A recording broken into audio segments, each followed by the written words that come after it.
Hi, my name is Sarah Cox and I'm the curator of exhibits here at the Elmhurst History Museum.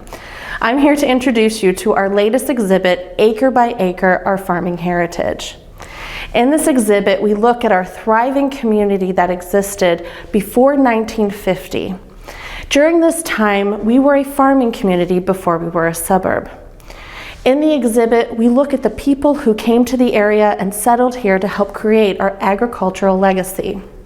We also look at tools of the trade, the different crops and livestock that were raised here. We also looked at how mechanization affected the people in our community. We also take a brief look at farm-to-table movement and how that affected people starting in 1914 to today. We also see our transition from a farming community into a suburb into the 1950s by looking at some of the subdivisions that were built during that time. In the first part of the exhibition, I wanted to take a look at what was happening when settlers first arrived in 1850. Many settlers arrived here through Chicago, through the waterways such as Lake Michigan. They arrived on large national roads from places like Detroit and from the east. We also had people coming up the Mississippi, traveling north on the Mississippi from New Orleans and St. Louis, and traveling through the Des Plaines River and up to Salt Creek. Now, there were two groups of people that came here. There was the native-borns. They were people who came here from New York, Pennsylvania, Ohio, and Vermont. We also have the immigrant settlers. These were people who traveled from overseas from Europe, and they came from countries such as Great Britain, Ireland, and Germany. Our largest population of European immigrants here were German. By 1870, about 18% of the population was German here in DuPage. Now, at the time, Chicago was just becoming this bustling city. In 1830, it was still a small village. Less than 100 people were living here. We still had Fort Dearborn. And it is really in 1850 where we see the biggest change in the landscape. We now have ports for boats, buildings are being built, sidewalks, roads are being built. And so they're arriving in this very bustling new city that has been created. A lot of people came here for a new start. They wanted to build their farms, build their new lives, and create a better life for their children, actually. That large population of German immigrants who were coming here were coming from a farming community, but due to new laws that were enacted in Germany in places like Bavaria, Saxony, and Hesse, they wanted to grow their land, and in Germany they were shrinking the farming land. So they came here to Illinois where land was $1.25 an acre. Now, they were able to come out to Elmhurst and to the DuPage area because of a couple different ways of transport. One were the national roads, which were typically old Indian paths, Indian roads. We also had the waterways where people could come out here.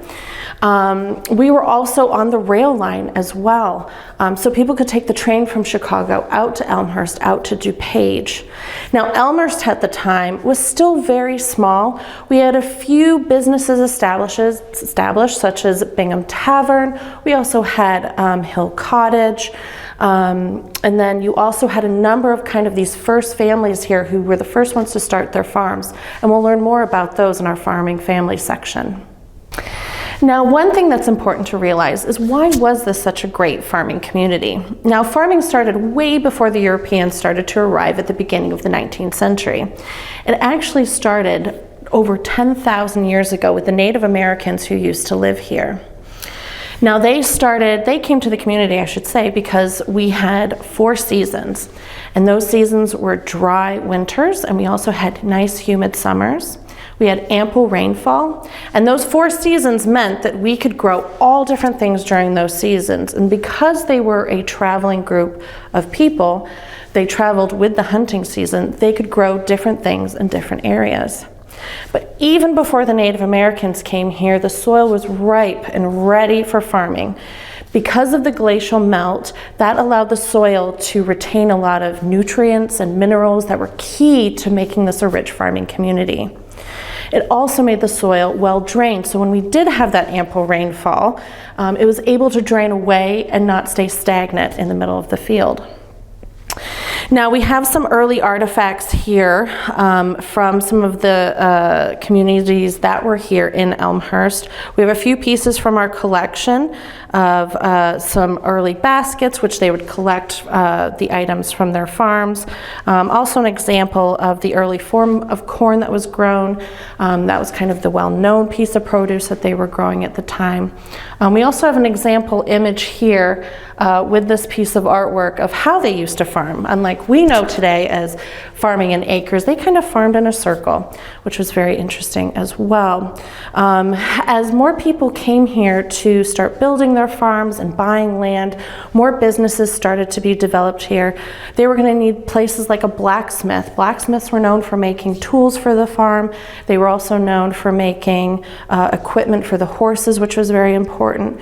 You were going to need storefronts in order to purchase new tools, purchase equipment that were needed. I also have a note here in the importance of some of the farms that were by Salt Creek and how that allowed for a different option of, you know, not just farming as we typically know it, but also using Salt Creek for collecting ice and storing ice, for fishing, using it for livestock. So that was just another interesting part. You'll also see some other artifacts from our collection like this hay fork, which we have on display. And along with some of those early ads for land purchases here in Illinois, they put ads all on the East Coast and in the South, and they also put ads in European newspapers as well. So that kind of really helped people come to the area, especially people who had first settled here and then wrote back to family in Europe and said, hey, you've got to come out here and purchase land. We can really grow our family and our business here, and it's a great opportunity. Now, one thing we also look at in the exhibit was who was farming here. As mentioned before, it was a lot of families who were coming over. What they would do is usually send a husband, a son, a brother would come over to the area, explore, look at the prospects for land, and then essentially start purchasing up the land, send for the family to come over from the East Coast, from Europe, and then they would start growing their farm. In the exhibit, we touch on a number of families who were here in the area, such as Fisher, Growy, Terode, Romeyer, and Ahrens. There were a lot of families here farming in the DuPage area. We have a few maps as well noting those families, but they all did something a little bit different. I discuss a lot about where they came from, where they were born. As I mentioned before, a large number of them came from Germany. A large number of these families were friends with each other. That was part of the farming community. They would help each other during harvest season. Another thing we look at here is the chores. Running a farm was an entire family effort. You usually started working on the farm when you were about 4, doing some simple tasks and learning from your mother or your father. But you also had your friends helping you as well in this community. And as we looked through our research, and as I did research this, we noticed a lot of families got married and grew, so you see a lot of crossover in the families as well in terms of how they are related. I have a number of artifacts as well in the cases from some of these families that have been collected.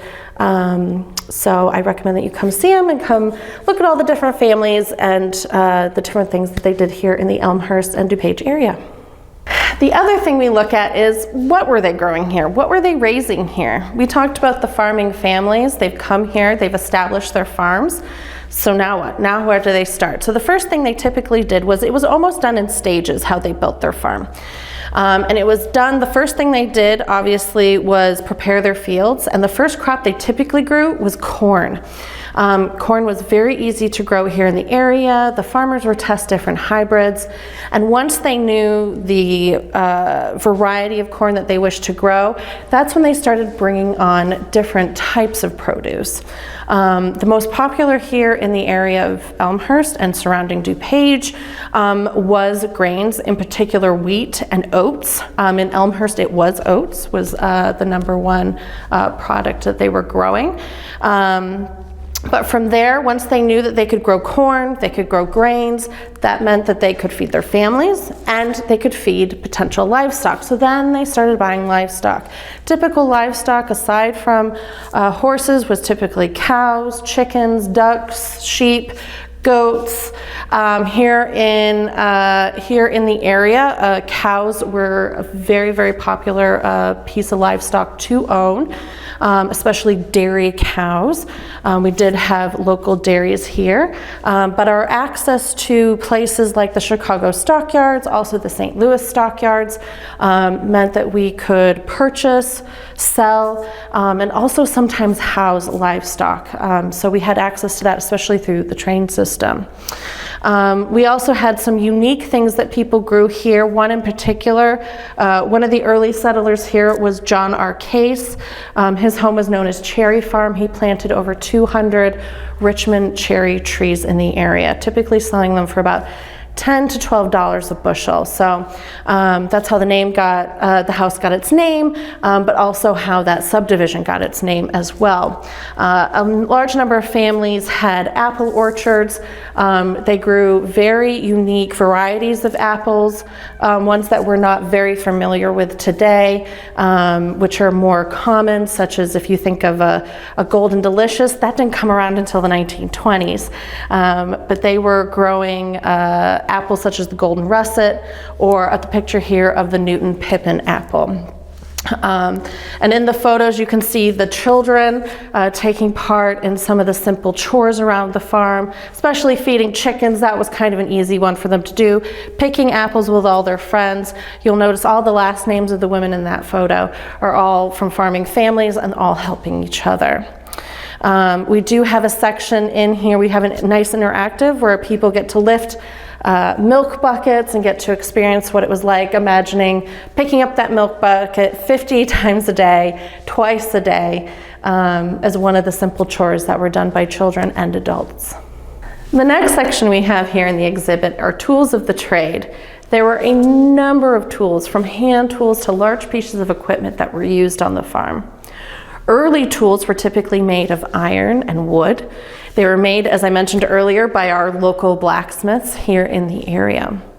We even have some items, some artifacts from, I mentioned the name Romeyer family earlier. He actually worked at one of the blacksmith shops and made a number of tools for his own farm, which we do have on display here in the exhibit. Later, tools started to be made of steel. They still used some wood, but they improved the technology. And there's even some pieces of equipment that still get used today. Some of the things we're all very familiar with, especially if we're gardeners. You have your garden spade, your pitchfork, your rake. You have these special things, which I thought were quite interesting, which are the hand corn huskers. Back in the day, they didn't have equipment to be able to harvest corn, and it had to be done by hand. So they created these special leather and steel pieces that people would wear on their hands in order to rip corn from the stalk and throw it into the wagon. Now, being here in Elmhurst in DuPage, we were very lucky. We had a number of businesses here in the area, general stores, where farmers could order specialty tools. And also at the time, especially towards the end of the late 18th century, this is when we first start to see Montgomery Ward and Sears come out with their catalogs. And for people who couldn't go into the city, couldn't go to these early department stores, they were able to order their specialty tools. I mean, you could order a plow from Montgomery Ward. You could order these small hand tools from the Sears catalog, and that's who they were catering to. They were catering to these communities. And then what they would do is send in their order through the catalog. It would be delivered to the local post office, but in 1914 that actually changed. This is the first time we have home delivery. You have mailboxes outside your house. So these tools would then be delivered to their home. We also, of course, had access to, at this time in the late 18th century, we had access to 2 rail lines, which meant we had 2 ways of getting goods in and out of Chicago, which was extremely helpful. So we have a number of these tools on display. We have some larger pieces here from our collection, also on loan from Klein Creek Farm and Fisher Farm as well. Now, one of the big things that happened to farming was the mechanization of farming. As I mentioned earlier, farm tools were typically made of wood and iron. This is the first time you start to see steel involved as well. Early tools such as this flail and swipple we have here on display was used for harvesting wheat. That was something that has been used for a very long time. We have a video here in the exhibit showing how that's used. But the big thing that really changed the landscape here in terms of farming was the steel plow. Invented by John Deere. The steel plow essentially helped, quote, break the prairie. Those prairie grasses are extremely thick. The roots can go down to almost 30 feet. So they needed something heavy duty in order to rip those up and be able to start their fields.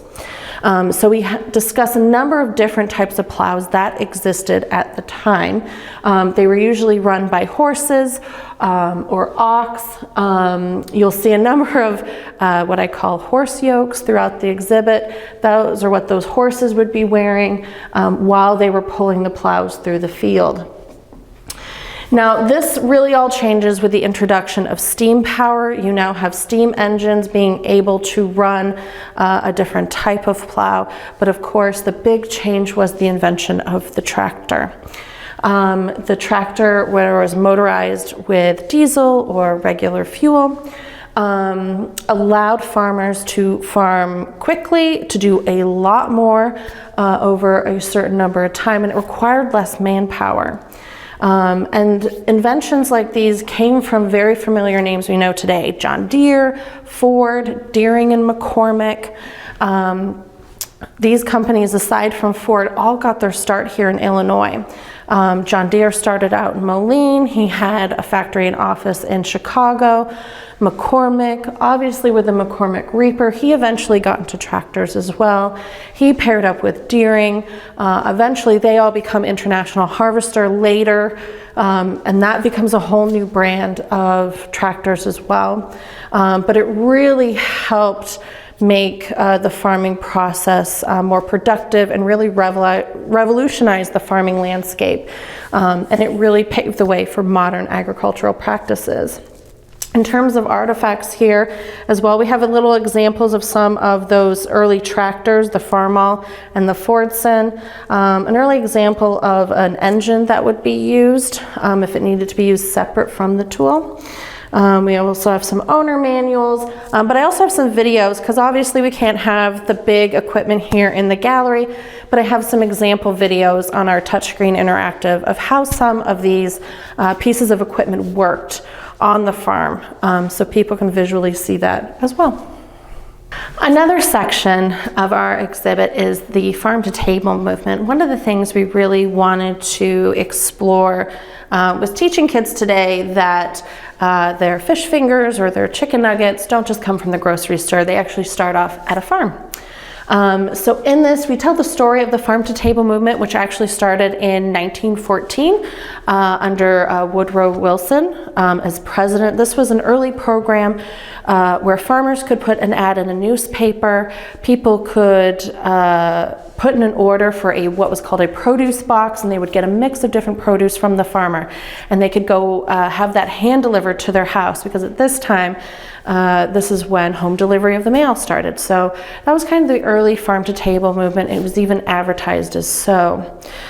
Today we are more familiar with a more modern understanding of it, and that's when we go to restaurants or special dining experiences where the chef or the restaurant uses local produce from a local farmer instead of a large producer.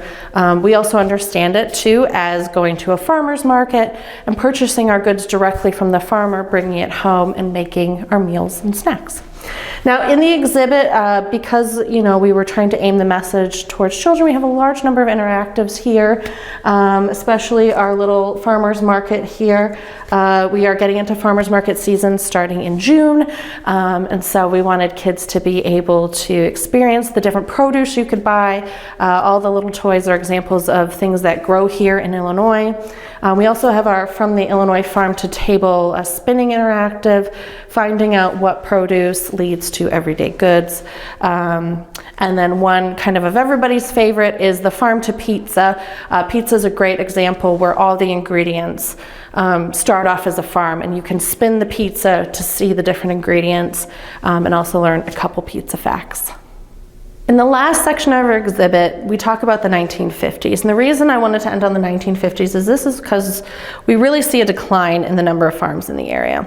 The first kind of step of that was the Great Depression. A number of people lost their farms during this time period, and so they moved on or moved out or couldn't afford to continue to run their farms.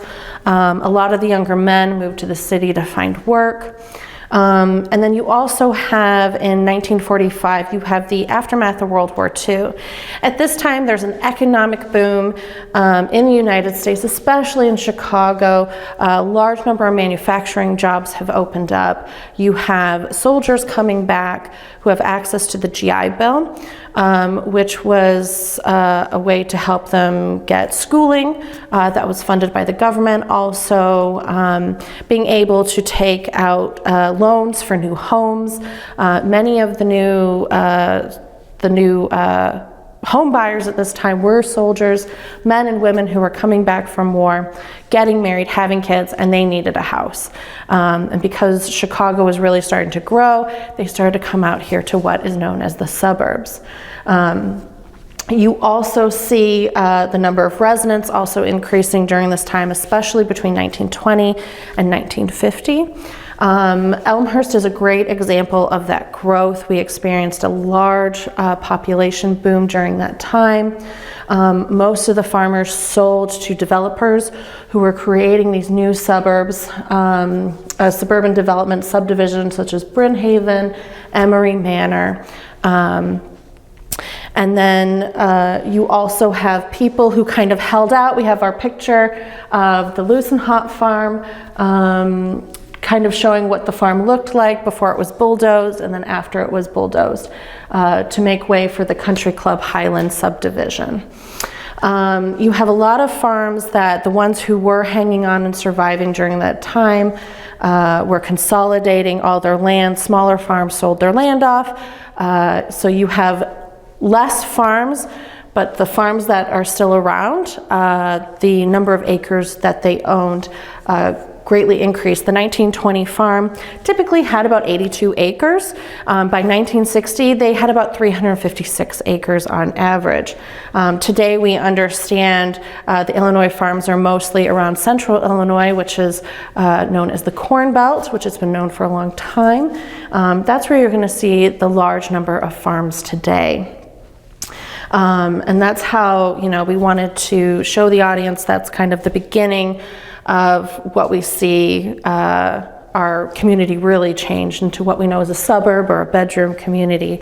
And it has to do a lot with the modes of transportation. We're getting a lot more roads. We still have access to the rail line, which becomes the Union Pacific. We have access to Metra to be able to commute to work. So we really felt like the 1950s was a great time to show that change. In the exhibit, we have a number of maps showing the different subdivisions, which I know people love to see, and a lot of aerial views to show the big patches and acres of land slowly getting filled in here in Elmhurst. We also, on our second floor, have a great interactive map showing kind of the aerial view of Elmhurst and the development over well over 100 years of time, which is also great to see. That is in our by all accounts exhibit on our second floor. As always with any exhibit, we like to have a call to action before our guests leave the gallery. In this one, it is to participate and go see and hopefully purchase some fresh produce, from our local farms and doing that through farmers markets. Our farmers market here in Elmhurst begins June 4th. It's every Wednesday, and here at the museum we'll have free Tote Tuesdays, where people can get their free totes that say support our local farms, so they're prepared for the farmers market on Wednesday. Now, this exhibit, Acre by Acre, Our Farming Heritage, runs through August 10th. For more information about our hours and more programming associated with the exhibition, please visit our website, elmhursthistory.org.